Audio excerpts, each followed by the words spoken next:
broadcasting from Northwest Pennsylvania.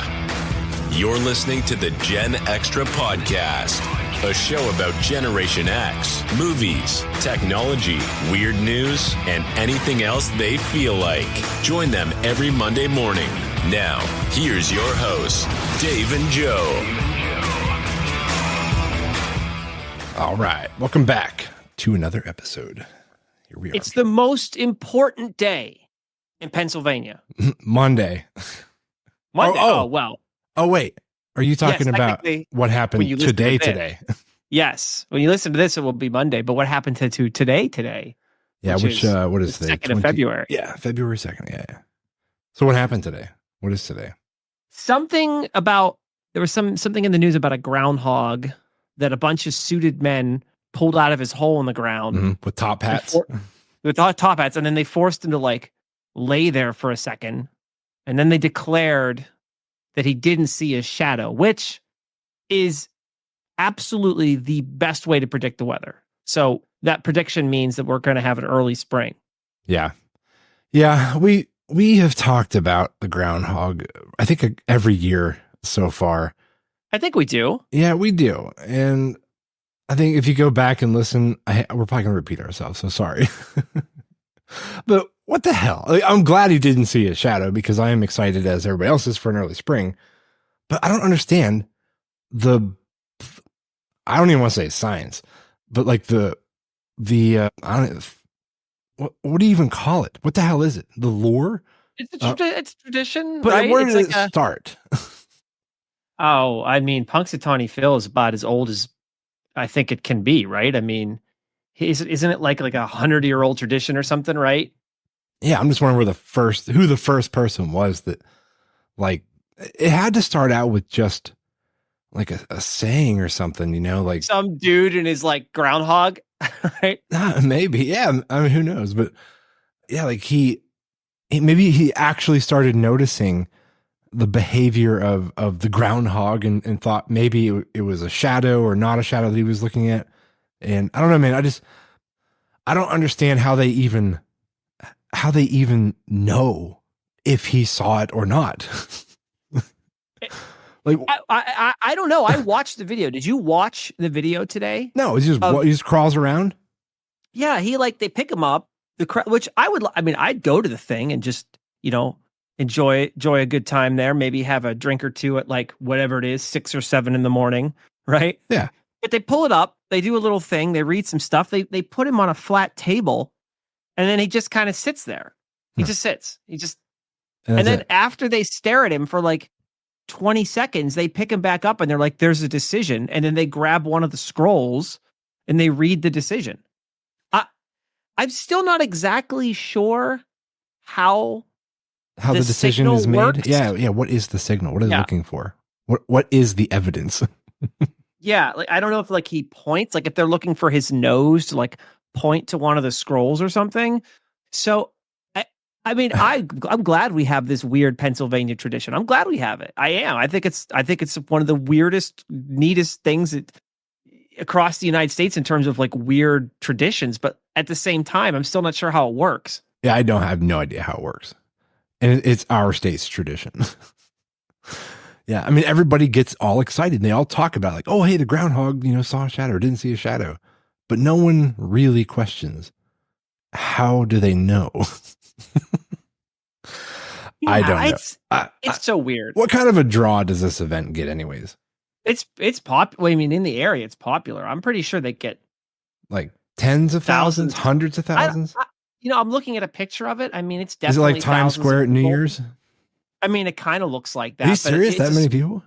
It's a smaller town, right? Well, yeah. But I know if they get tons of outsiders from New York and stuff like that. Scale that down a little bit. I'm pretty sure it's thousands of people show up. That's crazy. I'm pretty sure it's thousands. I mean, I don't know if it's I don't think it's tens of thousands. I could be wrong, but at least from the photo that I'm looking at, there's definitely several thousands. So there's definitely several thousands people in crowd. Well said, Joe. Yeah. Yeah. Well, all right. Well, that's good news. Good news. We should hopefully have 6 weeks of winter, or is it less? No, less. We're heading because unlike last year where he did see a shadow, he didn't see it this year. So we're supposed to have an early spring. And if you ask me what the actual rate is, like whether the his predictions accuracy, are correct or not? Yeah, I have no idea what it is. All I know is today they said we're going to have an early spring. It's got to be. I mean, it's obviously 50-50 chance of getting it right. Yeah, how many times does he actually get it right? I'd say less than half the time he's correct. That's my guess. Yeah, I mean, I have to, and plus, I mean, what about the in-betweens? What about all the in-betweens? Like they just use 6 weeks as like a marker, right? But what about the in-betweens? What if spring was like a little bit early? Right. Or what if it was a colder year and it so is that, I don't know. It's just fun. We're thinking about it too much. We are. Yeah, I'm wondering what constitutes an actual early spring. Like, what is early versus, is it, like you said, is it a week? Is it a week early? 2 weeks? 3 weeks? Because what are we talking like mid-February? It's going to be warm out? I hope so. Me too. Yeah. Yeah. So, all right. Well, there you go. All right. We'll keep moving on past the old Punxsutawney Phil. All right. All right. So, Joe, one thing I want to do before we jump into the show, which I guess we'll give a quick heads up of what we're actually doing this show, which is we have we're rounding our way back to the beginning of our rotational segments. We are back to week 1. Yes. So Joe's gonna give us another science segment. Which, science. I thought, I'm like, Joe's gonna always have something for the science segment. I can't never have like nothing. So I found, you don't want to show up the show be like the science dummy. Yeah. So I found some stuff that I thought would be interesting to talk about. Just some general, I think it's like 5 science facts that I found. So there you go. Good. I want to contribute. How did you get these science facts, by the way? Google. Okay. All right. Good.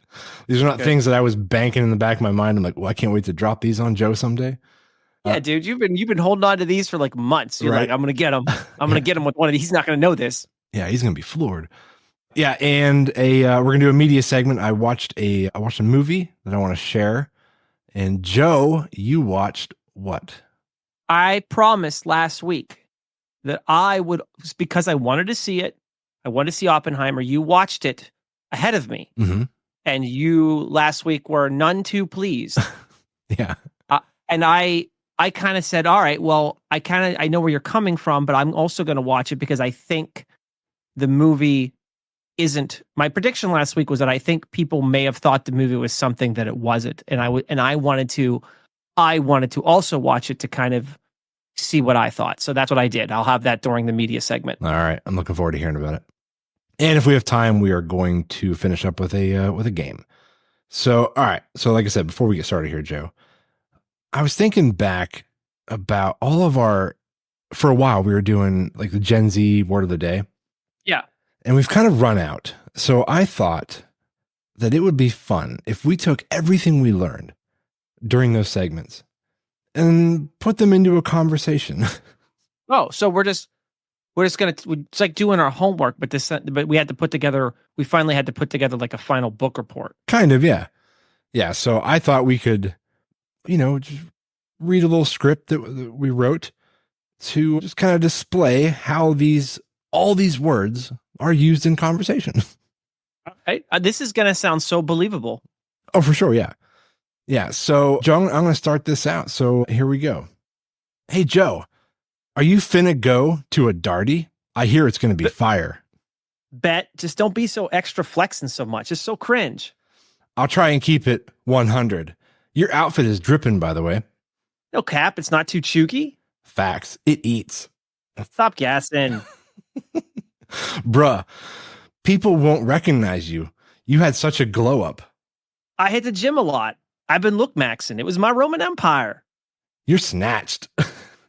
Can't bring me down. I'm on a high right now. I'm living my best life, and talk can't take that from me. I don't know what I just said. Hey, I found a 20 in the dryer. I got some bussin' pizza. So it was basically free. Girl math, bruh. You're Delulu. I low-key love it. Let's roll to the darty and don't be a simp. I have mad riz. Gonna be pulling and smashing. You're so thirsty. You're living rent free. I'll give you the tea. What is this? I just want everyone to know this is a Dave special. Oh my God. I had some help from my daughter. You did. And you did have it Gen Z cleared. I did, yeah. Yeah. You had this Gen Z cleared. Like right in the middle, I'm like, I have no clue what I'm saying. That's what I hear like when they talk. It's hilarious. Because I am around, that age range a lot because of Grace and her friends. So yeah, I tend to hear a lot of these terms and sayings. And over time I have, because I'm curious, I'll get to the bottom of certain sayings. I'm like, I'm like, what is that? Because probably because of the show too, because I want to explain to people what I just heard. So it's fun. I would never use them, for the most part, in my own. What do you always call it? Your lexicon? Your lexicon, yeah. But I think it would be right. It would be difficult to even if I was exposed to it long enough. I think it would still be difficult to kind of to put it into your everyday language, because it's your brain is different at this stage in life. You know what I mean? When you're younger, you're much more it's just a fact, right? Your brain, the way that you speak, the way that you act, the way that you talk, the things that you learn, you're much more malleable when you're younger. So you pick up on these things a lot quicker. Now it's like, we're old and hardened. So it's like, we're set in our ways. I know reading is difficult. Even reading it's difficult. Yeah. And it's like, it's just English. Like I can read words, but there's no way to apply, I can't apply the proper timing and almost beat to it, because it's like, it's so foreign to my head, Yeah. Do you think that, are they at least aware enough that it is a special language that they all communicate with, and they don't take it into the professional world? You know what I mean? Or is there slowly going to be a phase where the Gen Z get, our age, and they're the higher up professionals in their industry? Do you think that they're going to be using these words professionally? I feel like not. No, and I don't think so. Because I think about, obviously you and I have experienced this same thing in our lives, right? And if I look back to my, high school and then post high school and then job interviews and then my first professional jobs and everything, I'd say generally speaking, I still think there's a language of professionalism in business, and of course there's things that get into that conversational piece, but not like that. And if I think about the slang and terms that we used to use, a lot of that didn't leak into a business professional or a business casual type conversation. I still think there's a barrier there. Good. Okay. I hope so. Yeah. I don't, if not, I'll be retired anyway. So yeah. You go into a job interview and they're like, hey, welcome, please have a seat, have a donut. And they take a bite and they're like, this is bussin'. Get out. Yeah. This donut's bussin'. Out. None of that. So there you go. Well, that was fun. Thanks for participating. Oh, anytime. Yeah. Okay, well, let's jump into the show, Joe. What did you find for your science segment, which we still have no official intro? Today's science piece is getting to an American tale as old as it happened. We're talking about the hunt for Amelia Earhart. Ooh. or what happened to Amelia Earhart, right? Is there a conspiracy around this? Well, have you seen the most recent update? No. Did you just drop a coin? I dropped in my desk here. I dropped a yes. There was a coin in my hand, and I dropped. I just wanted that effect. Yeah. That was actually the sound of, sadly, Amelia Earhart's plane plummeting it into the ocean. It sounded like the beginning of that one song. It's like ba-doom, ba-doom, that money. Yeah. That song. Yes. Sorry. Now I know exactly what you're talking about too. Yeah. Okay. Anyway, Amelia Earhart. So I don't know how familiar you are with the full Amelia Earhart story. I'm not sure, if you just know it from what you've, seen on, people talk about, or history or whatever. I know it in and out, Joe. See, but you need to explain it for our listeners. All right. So super, super, super ultra short version of the Amelia Earhart disappearance. Mm-hmm.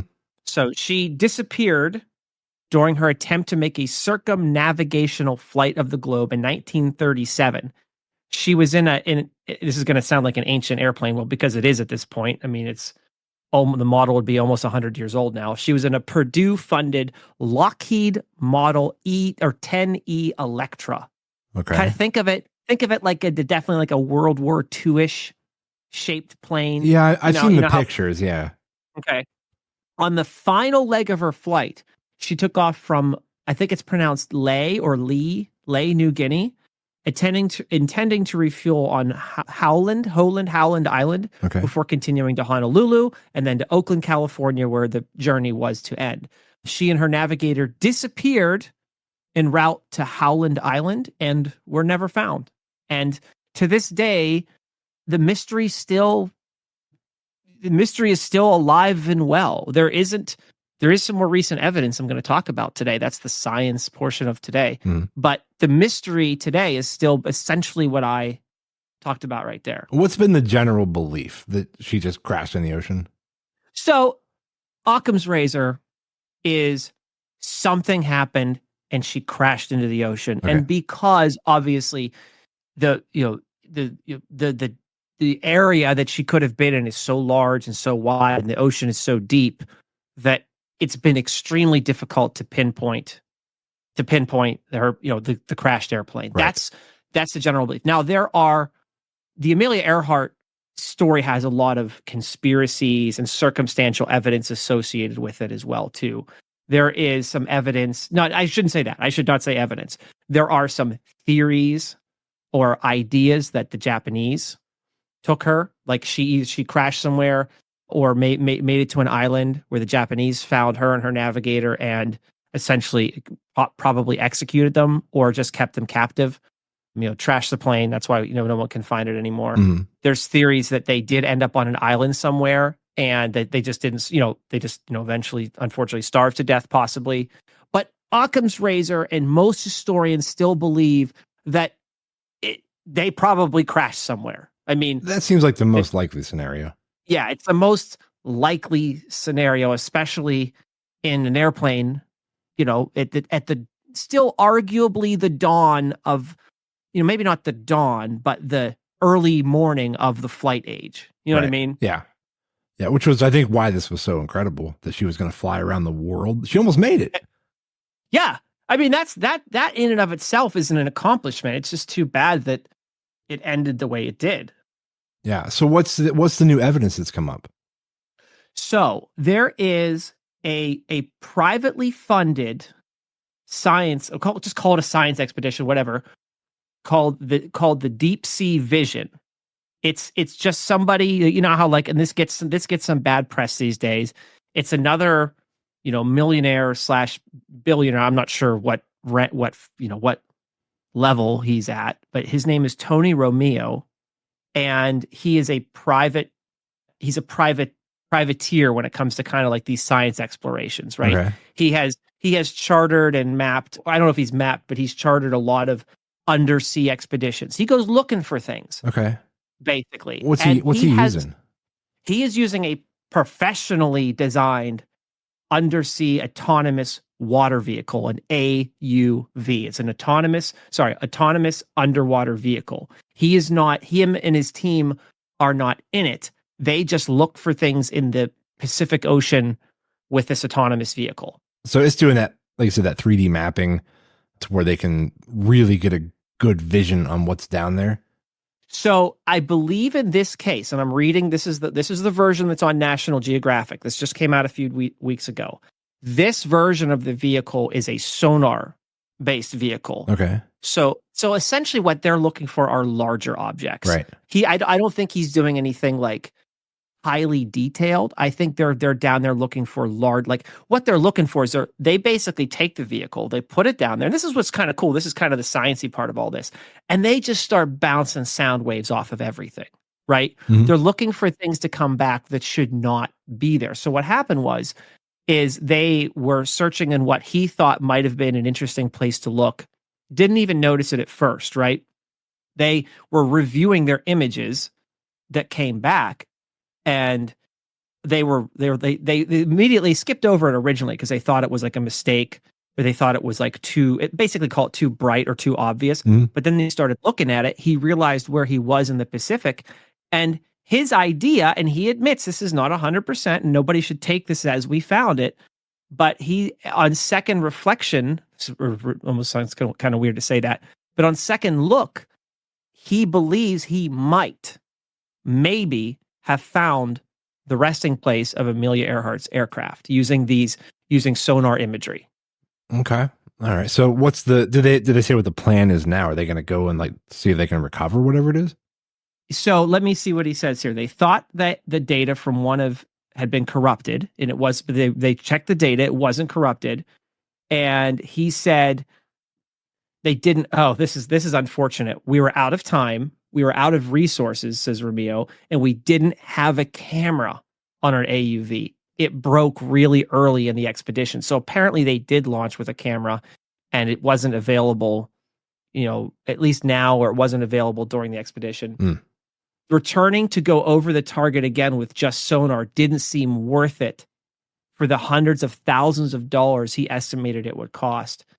However, Deep Sea Vision does plan to go back to the sonar image site this year with an operational camera on the AUV to see what it is. So it's inconclusive at this point, but it's been met at the scientific community with both welcome and skepticism. I'm sure. Because it's quite the assumption.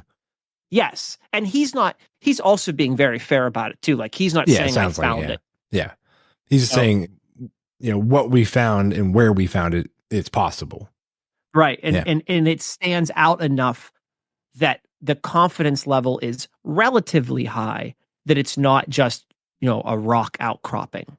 Yeah. I'm assuming it looks, right. I mean, I guess at this point, it's like 100 years ago. It doesn't even look like a plane anymore, the image. So I'm looking. So if you go to thehill.com, which is a pretty good general news source for most things, they did get one of the images, and they have side by side, they have the sonar image next to Amelia Earhart's plane. Now, to kind of describe the plane, I know it's a podcast to kind of describe the plane. Amelia Earhart's plane was like, think of generally like a World War II, a smaller World War II bomber, but make the wings wider, right? A little bit wider. It looks, the best way to describe it, honestly, I hate to say it, be so generic, but it looks like one of the earlier World War II bombers. Okay. And it's the sonar image certainly looks intriguing. I'll tell you that. The sonar image is definitely the shape. That's the relative shape of an airplane for sure. However, the criticism of it, or I guess what people are saying, like, well, I don't think this is it, are saying like they don't like the way that it looks like it's resting in the ocean. Basically, like they don't feel like the wings would crash or lay on the ocean floor in that manner. So there's still a ton of doubt here. However, I will say, if I was this Tony Romeo and I was looking at what Amelia Earhart's aircraft next to this sonar image that I'm looking at right now, I can totally see why he thinks there may be something there, because it's close enough to be intriguing. And with years of damage and falling into the ocean and stuff, who knows if it is? It's certainly possible. It's certainly within the realm of possibility. Yeah. And if she was having some kind of a malfunction, she may have tried to just land it in the ocean. She may not have crashed in the ocean. Like, Ditch at sea, right? Yeah, so it may have stayed intact and then just sunk. Yeah, right.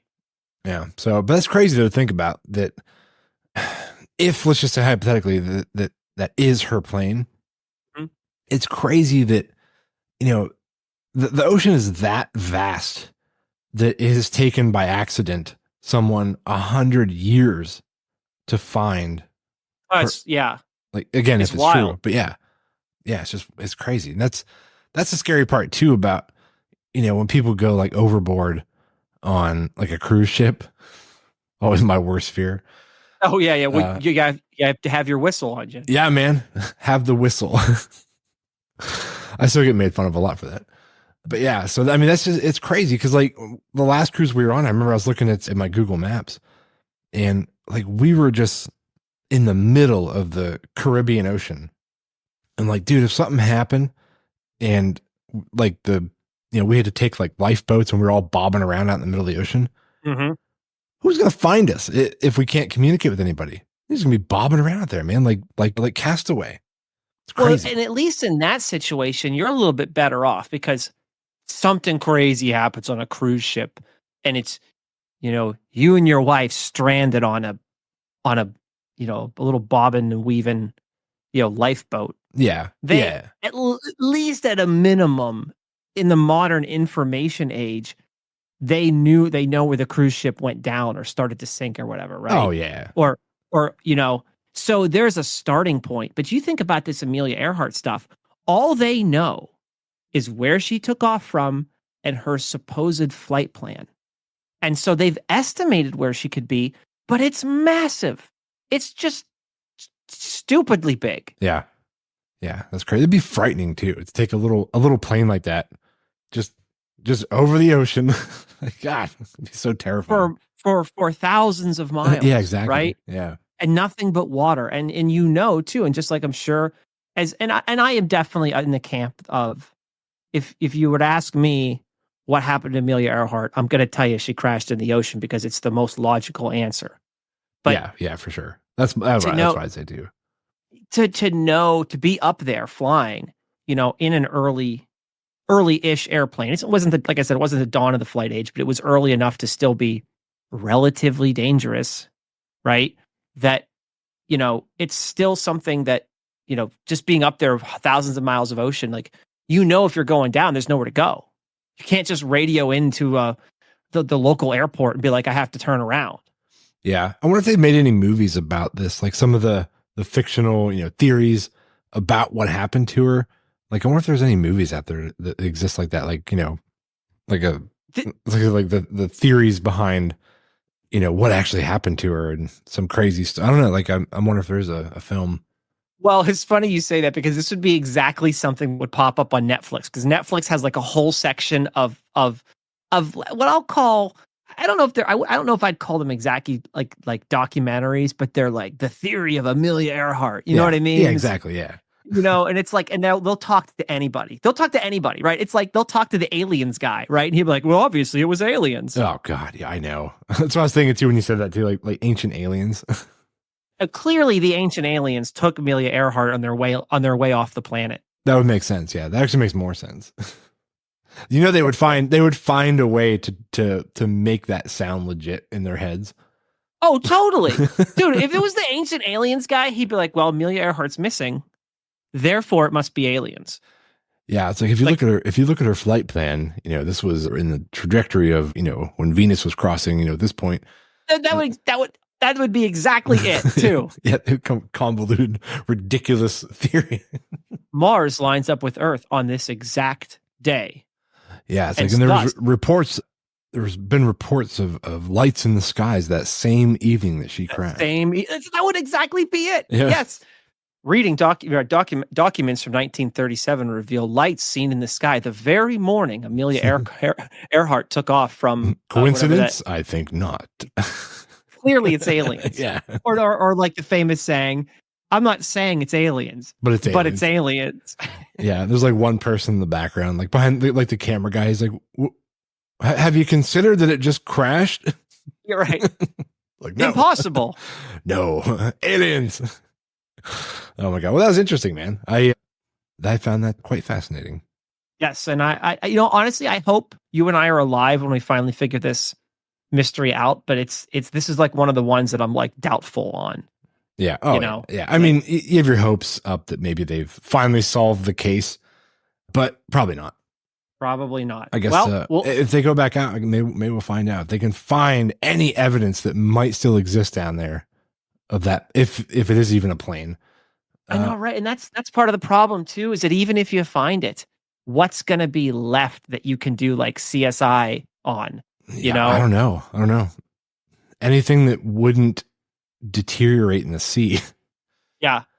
I don't even know, man. Like something she could have had on her, or something like anything metal is going to be ruined at this point. Ruined, or they'd have to find something that was like clearly damaged, not from hitting the ocean, but like, oh, the engine's not even here. You know what I mean? Like the engine is completely, this wing is completely missing. Oh my, that might mean that they had engine problems and I don't know. who knows? Yeah, could have been any plane for that matter. Yeah, right. Actually, that's the good point. They might go back there and they find out it's something completely different. Yeah.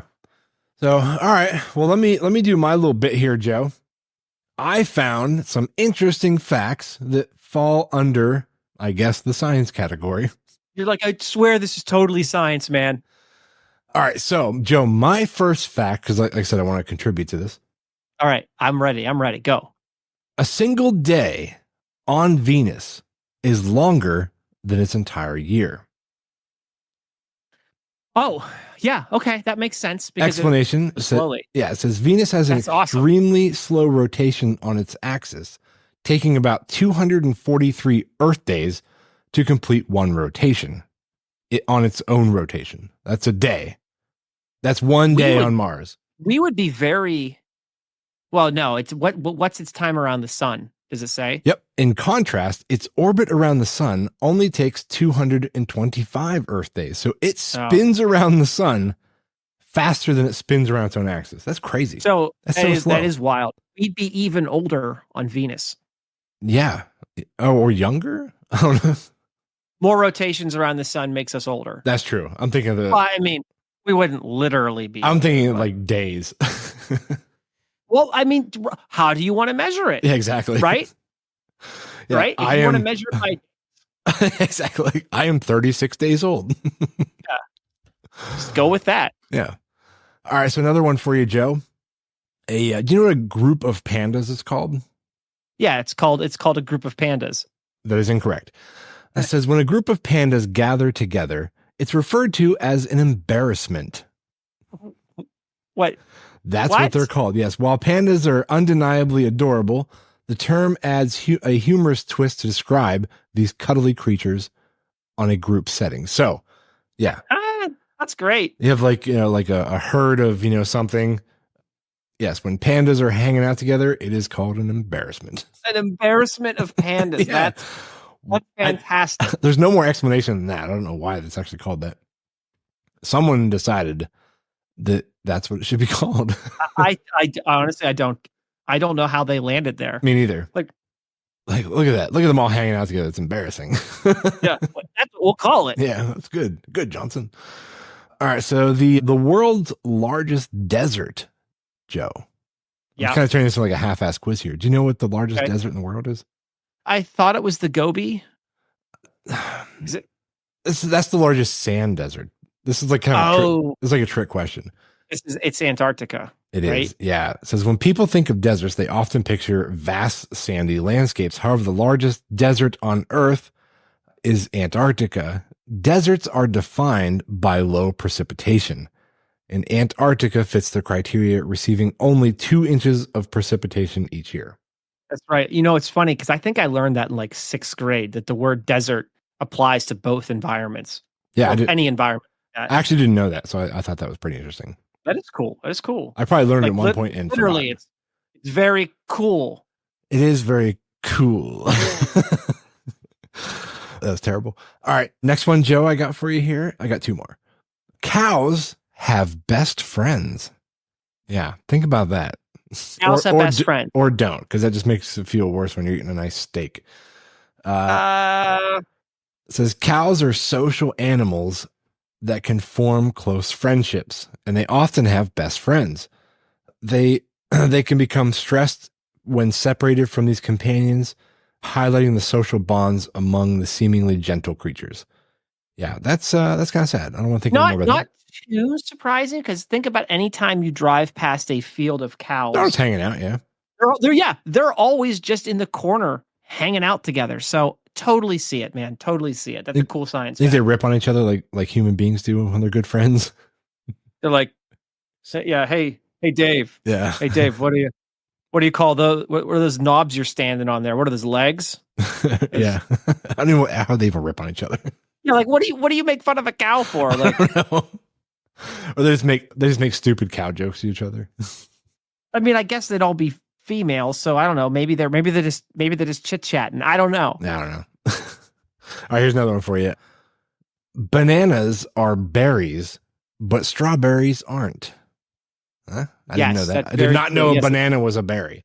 It says, botanically speaking, bananas are classified as berries because they develop from a flower with a single ovary.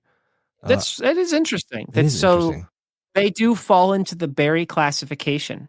Yeah. This is like the whole tomato thing that irritates me. Yeah, Like, yeah. So a fruit. it should have been a banana berry. It should have been a banana berry.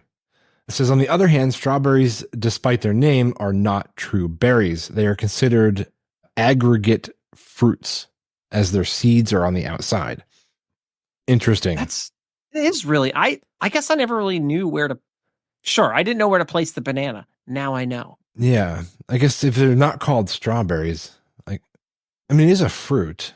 So yeah, they're still fruit, right? That much you have not changed with your statement. Yeah, it's just not actually a berry. A straw fruit. Straw fruit. Yeah, I don't know. One bonus one here, Joe. Okay.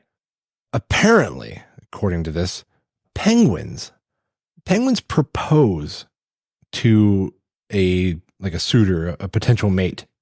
Okay. Like human beings do. It says, in the world of romance, male, I'm not sure how to pronounce this, Adelie penguins, okay. They search for the smoothest pebble to present to their potential mates. If the female accepts the pebble, they become partners. It's like a penguin engagement ring, and the size and quality of the pebble matters.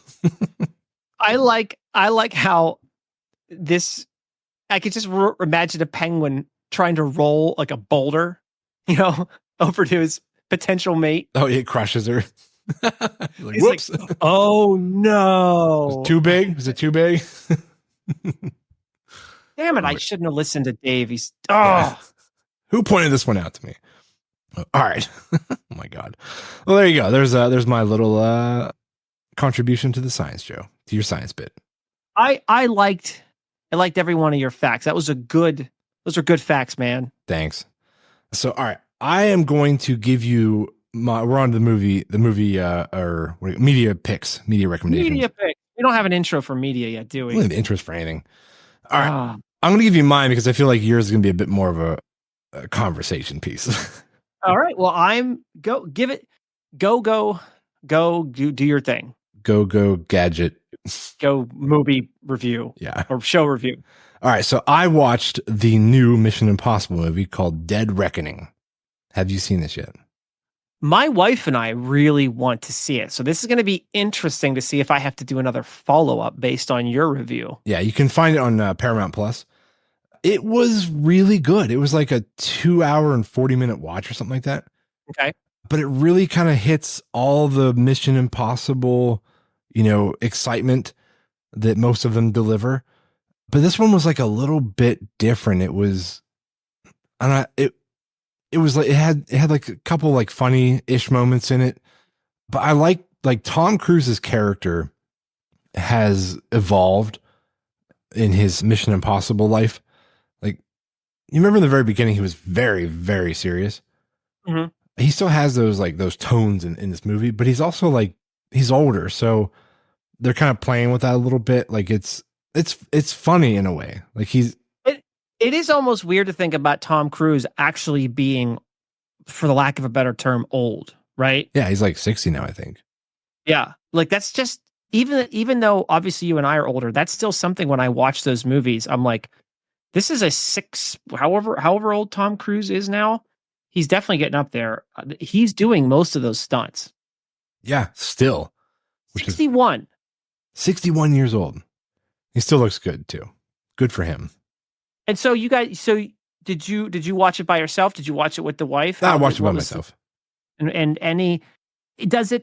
So I've seen all of the Mission Impossible movies up to Dead Reckoning, which is definitely on the plan to see. So was it a good balance of like action and you could call it whatever, dialogue sequences? Yeah. Was it mostly an action flick? Was it more like the original Mission Impossible, which was more of a spy thriller? Like, how did it play out? They all kind of follow that same, spy thriller, but this one was different. Like, it wasn't so much like, the breaking into some like high security, thing to get the thing out. They were trying to stop a criminal don't want to give too much away, but you can probably figure this out in the trailer. Sure. So there were these two keys that fit together, and they controlled like this like insane artificial intelligence. They were calling like the entity. Okay. So this is a thing to get the thing movie. Yes. Okay. Yeah, but it was really fascinating, really well done. So I give them props on this movie. I like they were selling it with a few of the like the really crazy scenes. Like we've all seen that shot where he takes the motorcycle and jumps off the cliff. Yeah. Yeah, that was a great part of the movie. But the rest of it was fantastic. Like they did a wonderful job. So I don't want to talk plot points too much, but all I want to say is if you are a Mission Impossible fan, definitely check it out. Like I said, Paramount Plus. I am definitely going to see it, and I'm glad to hear you say that it was good because unfortunately it did not do well in the theaters for whatever reason. I think people were just on almost like, I always say it, like almost like a Top Gun hangover by the time it came out. Oh, maybe. And it did not do well. So I hope that it does. I may even buy it too. Like I might rent or buy it because if it, just so I have it because like I don't know. I just kind of feel bad that this movie did not do well because Top Gun Maverick brought people back to the theaters. And when I heard this did not do well in the theaters, I was like, that's just kind of a bummer to me. Yeah. Yeah. I mean, there was something about it that like, I don't know what it was, but I almost didn't watch it. And I don't know how to explain it, but I decided to watch it. No, I hear you. I didn't go either because at that point I just couldn't fit it into my schedule. So I'm just as guilty as anybody else. Yeah. I think maybe it was just like whatever they were presenting as far as the action clips they were showing everybody. It just, for me, it just kind of felt like, oh, here's just another Mission Impossible movie. Like I just wasn't real excited about it. No, that's true. I kind of get that from the previews as well. Yeah. So I'm like, I'll see it when I see it. Like when it shows up on something, and it did. Like I said, Paramount Plus, you can check it out for free. Yeah. Well, sort of free. Girl math. Right, you have to pay for the subscription. Pay for the service. We all pay for it, right? Yeah. So all right, let's move on to yours, man. Let's jump into some Oppenheimer. The second half of media this week. So in case you didn't join us last week, Dave, shame on you if you didn't. Shame on you. Go back and listen to that episode because Dave did his fair.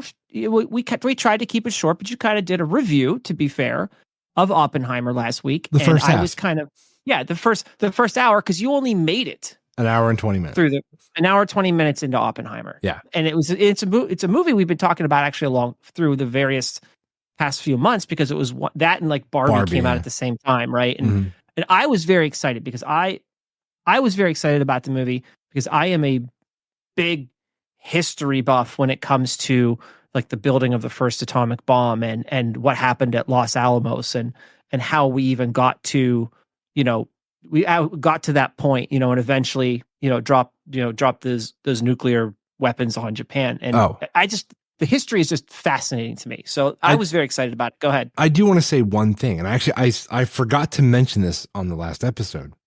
And Carrie and I, because we were sitting there watching it, I said this to her and she 100% agreed. This movie would have been way better suited as like a 6-part series, in my opinion.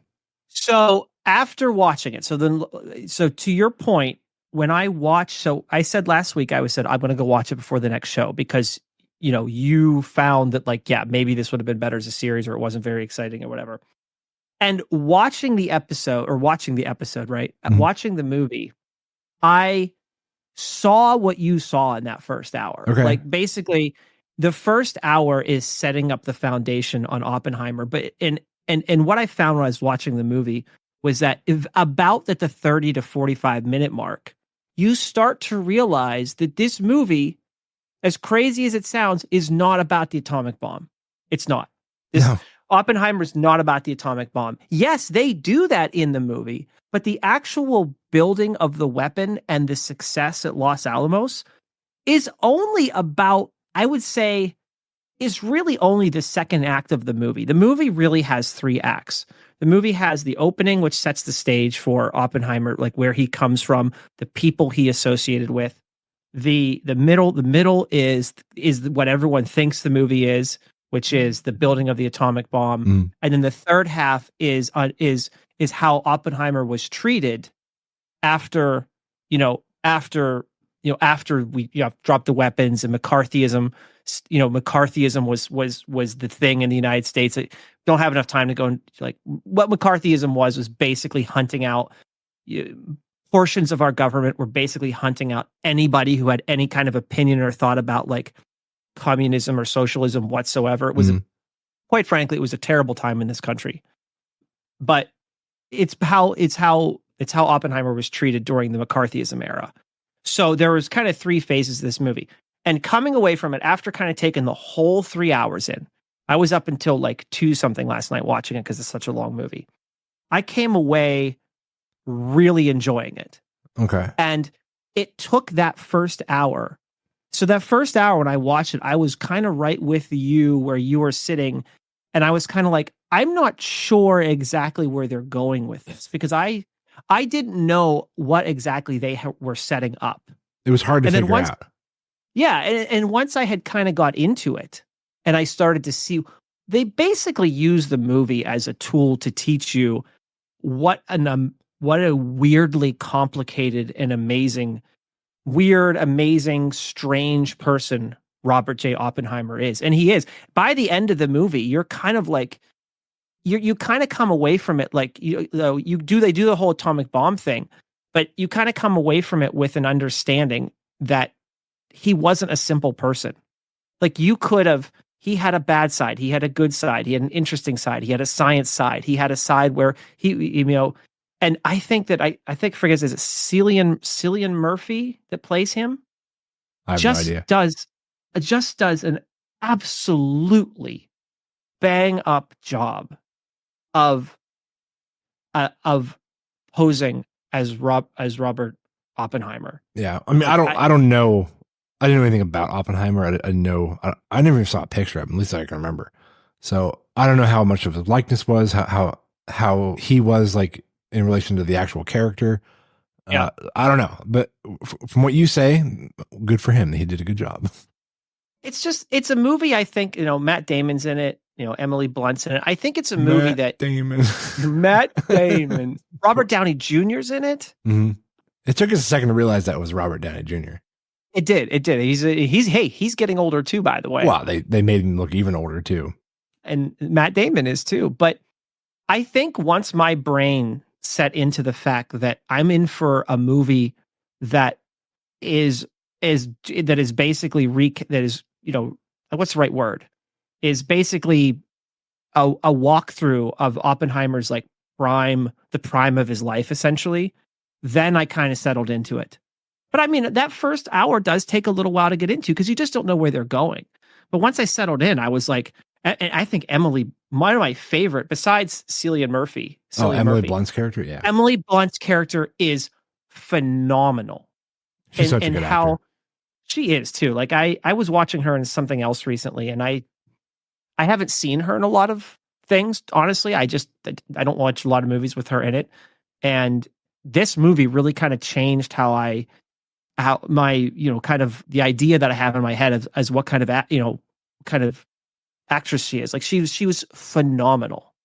Yeah, she was in the Quiet Place movies. She was in that one that we love, that Tom Cruise movie. Oh yes, that which I had forgotten she was in that. The Groundhog Day movie. Go figure. Yeah, Edge of Tomorrow. Edge of Tomorrow. Yes, right. Where it's kind of like a science fiction take on Groundhog Day. On Groundhog Day, yeah. Groundhog Day being the movie, not the day today. Right. Yeah, which there's been talks about them making a sequel. I don't know if it's actually happening. I've heard about that. I'd love for that to happen. I'm not sure if it is. Me too. Yeah. So your take on the movie is you enjoyed it. I'll just warn our audience right now. You have to go into it looking for the lesson and the reality of Oppenheimer's life. If you go into it thinking it's going to be like it's going to be almost, I'll call it like this, almost like a spy thriller about beating the Germans and the the Germans and the Russians to the atomic bomb. That's not what it is. That's in the movie, but that's not the point of the movie. So if you go in with that expectation, you might not like the movie. Yeah. Don't even start this movie remotely tired because you will fall asleep in the first hour. For sure. I would think you want to start it earlier in the evening anyway. Like 4 it's o'clock. 3 hours. Yeah. Like it's 3 hours, you know, like it's a solid 3. Yeah. Yeah. So, yeah, I don't even know what to say about that. I mean, so we're allowed to land on different sides of the fence on a movie. You know what I mean? Oh, I know. Yeah. Yeah. So if I finished it, I probably had a different opinion, but I'm only basing my opinion off the first hour and 20 minutes, which I thought were, like I said in the last podcast, a snooze fest. The movie really breaks into what most people think the movie is in its second hour. So if you think the movie is about the building of the atomic bomb, that's where Oppenheimer gets into that part of Oppenheimer's life. Yeah. So that's essentially where it picks up. And then, but there's a whole nother hour after that, by the way. Yeah. The hour we skipped out on. So, all right. Well, that's a good review, Joe, on Oppenheimer. Do you want to continue to the last bit, or do you want to call it? I'll leave it up to you. Well, what is the timer at right now? Because I think the last bit's still going to take a good 15 minutes or so. We got 10 minutes left. You just want to do it? Oh, we can do it. Yeah, if we got 10 minutes left, we can jam it into 10 minutes. Let's go. Yeah. All right. Well, let's do it. Do we have an intro for this? Yeah, we have an intro for I know. Oh, here we go. We have an intro for the Craigslist game. I know. I see it on here.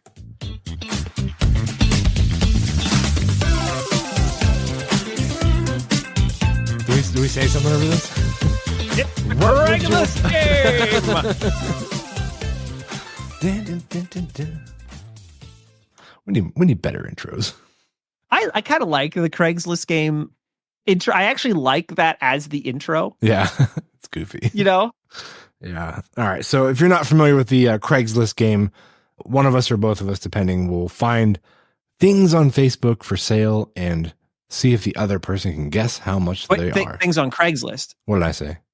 Facebook. Oh, yeah. Craigslist. Sorry. Would be pretty funny though if the Craigslist game was finding things on Facebook, right? Like, why do you guys call it the Craigslist game? I was thinking, like, in my head, I'm envisioning like the Facebook Marketplace. So, well, no, I mean, we could start using that too. There's some goofy shit on there too. It really is. Yeah, old couch, smoke-free home, no pets. Rarely used. Yeah. So like 3 like distinct ass prints in it. Yeah, that have been there for 80 years. Yeah. So, all right, Joe, let's jump into it. How we doing the game though? Is it, I just have to get close?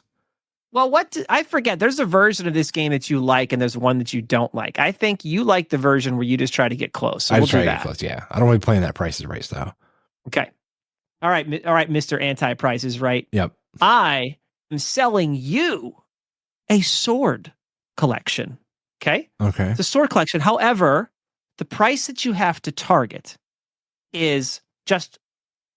There's a bunch of swords in this collection. I mean, this is available apparently in Conneautville, Pennsylvania, which isn't too far from us. No. There's samurai swords. There's more traditional, like middle-aged swords. Now, most of these are replicas. Yeah, if you try to swing these at anything, you're going to end up stabbing yourself. These are just like the kind you find at like, the fireworks and sword stores. Exactly. Yeah. These things aren't that expensive anyways to begin with. But you just have to give me the price of. How many are there?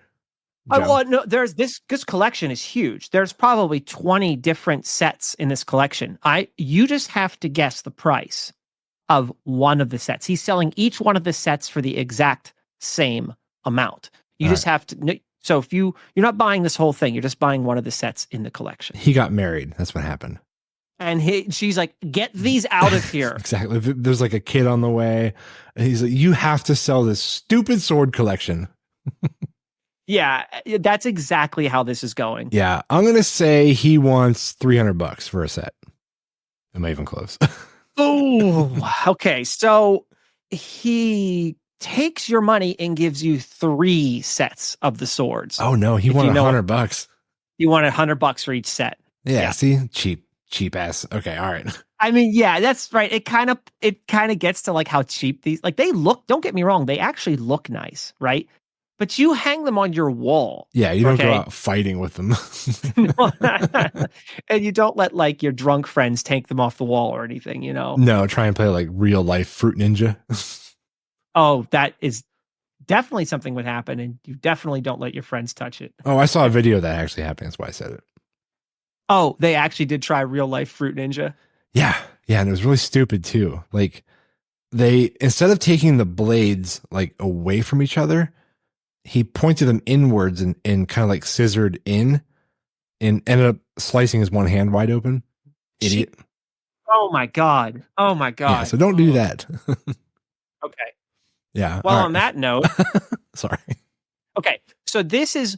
Yeah, what else this is your second question for today. Mm-hmm. Or your second Craigslist guess for today is a Mario Lemieux signed Pittsburgh Penguins CCM vintage jersey. Now it's being sold. The reason why it's coming up in Northwest Pennsylvania is because the person has the image or the sale targeted to appear here in Northwest Pennsylvania. Right. It's actually, they have to ship it from, it looks like they're shipping it from California, but this person does have a legit sign Pittsburgh Penguins CCM vintage jersey signed by Mario Lemieux.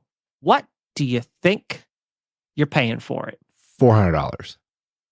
Anything? You're the person that when the person says, I'll give you this money, like, or I'll give you this amount, you're the person that pisses everybody off because it's always way lower than what it's being sold for. Oh no. Okay. Does he want like $800 for it? You're still the person that. How much does he want for this thing? So he wants, now I get it. You and I have had this conversation before. What is this really worth? Right. They're asking $1,499, $1,500. Dang, on Craigslist for a jersey. Signed by Mario Lemieux. Still. I mean, I don't think I'd even pay $400 for it. Will it go? And then that's the thing we've talked about before. Is like a signed jersey. What is a signed jersey worth? It's worth what you're willing to pay. That's true. Whoever the right buyer is, somebody will possibly buy that for $1,500.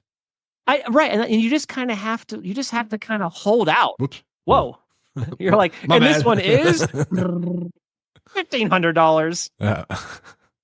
Yeah, so I don't. We've gone down the road of sports memorabilia and how ludicrous it is. Sometimes. So yeah, I mean, I hope he gets it, but I don't know. I don't know, right? I don't know. Yeah. Okay. All right. This next one I picked out for you. Uh-oh. I picked this one out for you. This is a 2009 Ford Escape Limited 4-wheel drive V6. And I thought it might be similar to your Ford Exploder. It's about 5 years older. How many miles are on it, Joe? Oh, here we go. So this is, let's see. He says, here we go. This is a 2009 Ford Escape Limited. It has 181,000 miles on it. That's actually not that bad for an 09. I mean, okay, ready? Ford joke incoming. All Ford fans, cover your ears. I'm surprised this thing hasn't died yet. Hey, I got 151,000 miles on mine. It still runs great. It's about to die. No, it's not. No, you're probably right. This thing has 181,000 miles on it. What do you think they want for it? Let me tell you the condition. They claim the condition is good. And I'm looking at it. I mean, it's got your normal wear and tear of a 2009 vehicle, but no major dents. I'm not seeing any major dents in it. Looks like they put new tires on it. They vacuumed the inside. Yeah, honestly, these will hold their value reasonably. So, and like 181,000 miles, isn't a ton considering that it's like I said, a 15-year-old car, and an SUV. I'm gonna say that they're gonna ask like $6,500 for it. Wow, let me tell you, dude, that was great because I'm gonna give it to you. You nailed it. How much? They wanted 6,900. Oh, there you go. Okay, see. I told you I knew you'd get the Ford thing. Hey man, I'm an exploder boy. Yeah. And yours hasn't exploded yet. No, knock on wood. Yeah, I mean dude, that's fantastic, man. What? I don't know if I would have got that. Like I would have been like the mileage would have thrown me off. Yeah, well they do. They hold their value quite a bit for a while. Even the ones with like 200,000 miles on them, like people still pay, upwards like $5,000 for one. It's it's something. It's still so like if you were to ask me what to buy for an SUV, because I'm not an SUV person, I don't know what I'd give you, but you nailed it. You absolutely nailed it. All right. You got another one? I do. I have a guitar. Oh. You have to. I think last time we did guitars, I think I gave you a Les Paul last time, and I think you missed it. I think I did. So I'm going to give you a chance to redeem yourself. All right. Okay. This is, again, and I know what your complaint's going to be already. You're going to be like, I don't know how to price guitars, because I don't know how to price guitars either. So this is a BC Rich Warlock 1984 NJ series. And the reason why this is a special guitar, and I say special, but don't let that lead you astray too much, is it's the one that looks like, basically like it looks like a battle axe. Oh, okay. Yeah. It's got the crazy spike end on it. So he was the classic BC Rich Warlock in good condition. They say it's good condition. I don't know what that means, but I'm looking at the pictures. It definitely looks usable. It comes with a case. New CTS pots and orange drop capacitors were recently installed. The 3-way switch is original and still works fine. The neck is straight. So as you know, as a guitar player, the neck being straight is important. Yeah.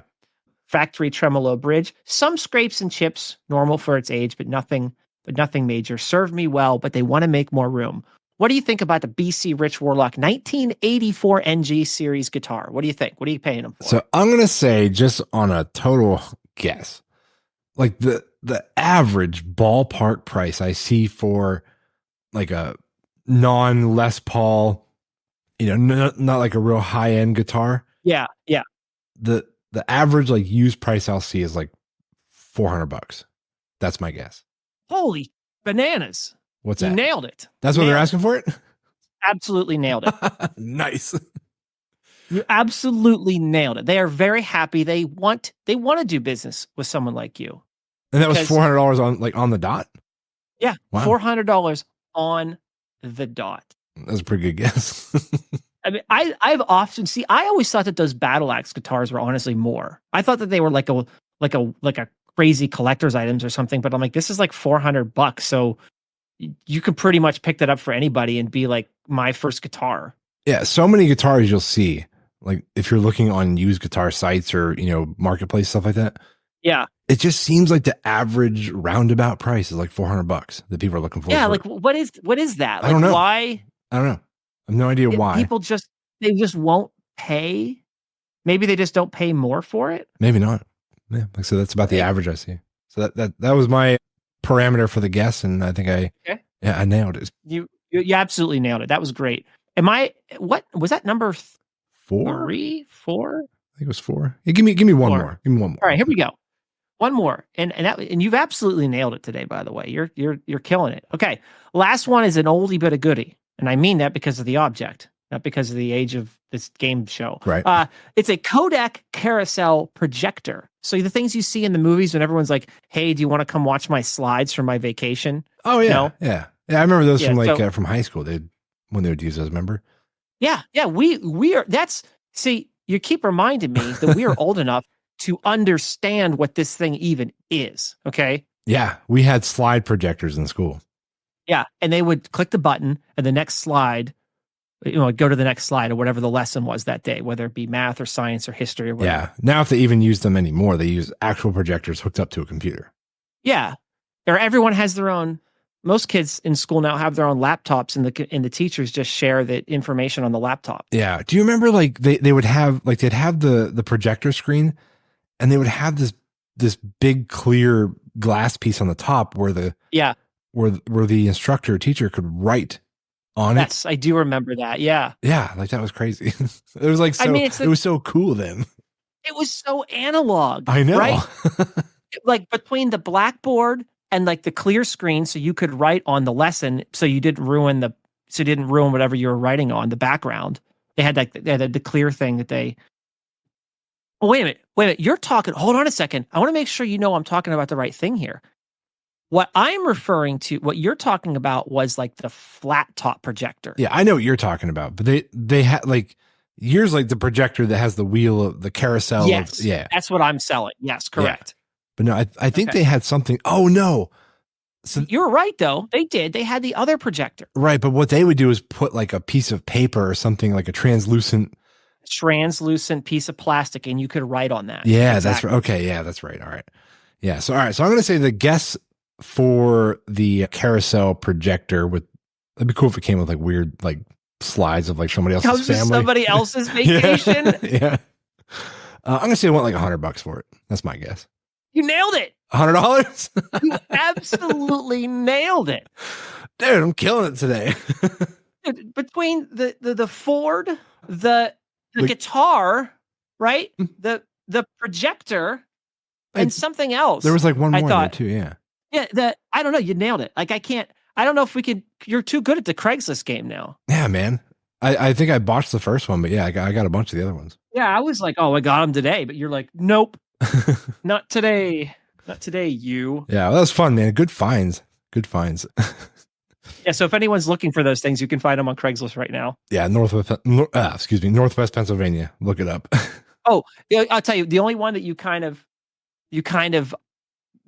mixed up a little bit was the Mario Lemieux jersey. Oh yeah, that was pretty bad. Yeah, they were asking way too much for that.